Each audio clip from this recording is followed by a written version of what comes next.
Assalamualaikum warahmatullahi wabarakatuh. Dalam kesempatan ini, saya akan berbagi tentang sebuah metode inovatif dalam perancangan aplikasi pembelajaran, khususnya untuk diaplikasikan dalam pembelajaran fisika yang kami beri nama dengan MFisik. Judul artikel atau judul makalah yang akan kami presentasikan adalah Design Thinking sebagai metode inovatif dalam perancangan aplikasi MVC. Saya Nur Sania bersama tim yang berasal dari IKIP, PGRI Pontianak, dan Universitas Negeri Malang. Next.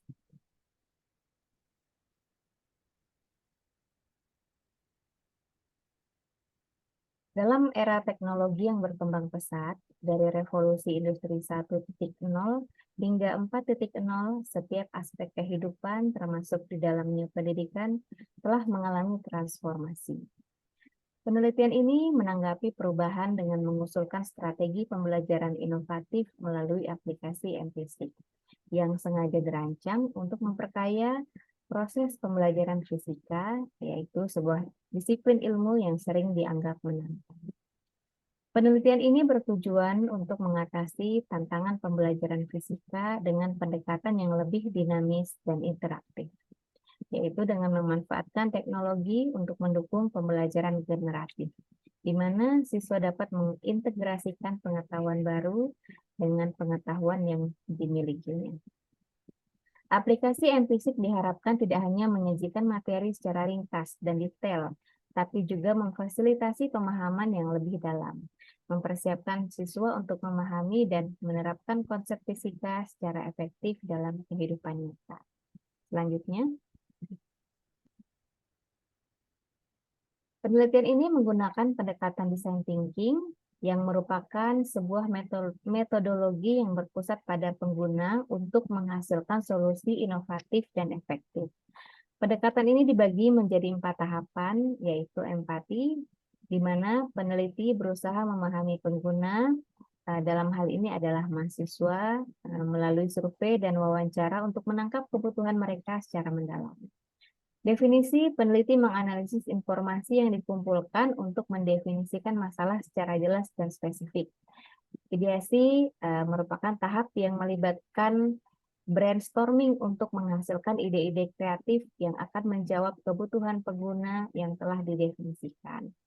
Dan prototipe dikembangkan berdasarkan ide-ide yang kemudian akan diuji dan dievaluasi. Nah, Anda dapat melihat pada layar gambar yang mengilustrasikan tahapan design thinking yang diterapkan dalam perancangan prototipe MFisik.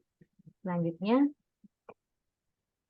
berdasarkan hasil eksplorasi aplikasi yang digunakan mahasiswa khusus untuk belajar fisika, yang dapat dilihat pada gambar, hasilnya cukup mengejutkan karena banyak mahasiswa ternyata tidak menggunakan aplikasi khusus untuk belajar fisika. Selanjutnya, nah, ini merupakan hasil rangkuman pada tahap empati yang menyoroti kebutuhan dan tantangan yang dirasakan oleh mahasiswa dalam pembelajaran fisika. Nah, salah satunya di sini adalah mahasiswa senang menggunakan aplikasi ringkas karena sajian materi yang simpati. Namun, selain mahasiswa suka menggunakan aplikasi yang ringkas, mereka juga ternyata membutuhkan materi atau sajian materi yang lebih detail. Selanjutnya, nah, dari analisis tahap empathize, maka kami telah mendefinisikan dan mengideasi sebuah ide, di mana dari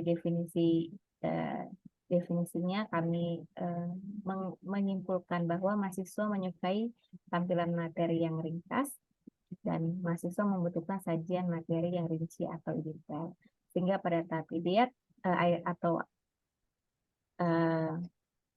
ideasi tetap mempertahankan sajian ringkas, namun penyajian materi lebih mendalam.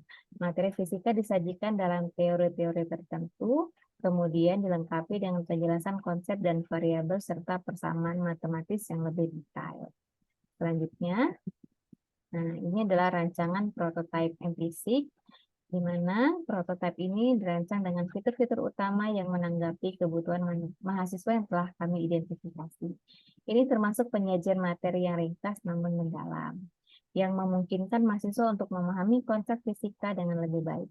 Design thinking tidak hanya fokus pada penciptaan produk yang memenuhi kebutuhan pengguna, tapi juga bagaimana produk tersebut mendukung pembelajaran aktif dan konstruktif. Generative learning memungkinkan siswa untuk mengintegrasikan materi baru dengan pengetahuan yang sudah ada, membangun pemahaman yang lebih dalam daripada sekedar menghafal fakta. Kemudian aplikasi MPSIC yang dikembangkan melalui pendekatan ini tidak hanya menyampaikan informasi, tapi juga mendorong pemikiran kritis dan kreatif, serta meningkatkan metakognisi, kesadaran siswa tentang proses pembelajaran mereka sendiri yang meningkatkan kinerja pembelajaran. Selanjutnya, nah, kesimpulannya adalah implisik telah dirancang dengan menggunakan metodologi design thinking, menawarkan pendekatan yang inovatif dalam pembelajaran fisika. Aplikasi ini tidak hanya menyediakan materi yang ringkas dan mudah diakses, tapi juga mendalam dan detail, yang memenuhi kebutuhan belajar siswa yang beragam. Saran untuk penelitian mendatang mencakup pengembangan lebih lanjut dari tahapan design thinking, khususnya tahap pengujian, untuk memastikan bahwa aplikasi MPSIC dapat sesuai dan diperbaiki berdasarkan umpan balik pengguna yang sebenarnya. Terima kasih atas perhatian Anda. Semoga apa yang kami bagikan ini dapat menerangi jalan menuju inovasi pendidikan yang lebih interaktif, bermakna dengan memanfaatkan design thinking dan generative learning dalam pembelajaran kita. Assalamualaikum warahmatullahi wabarakatuh.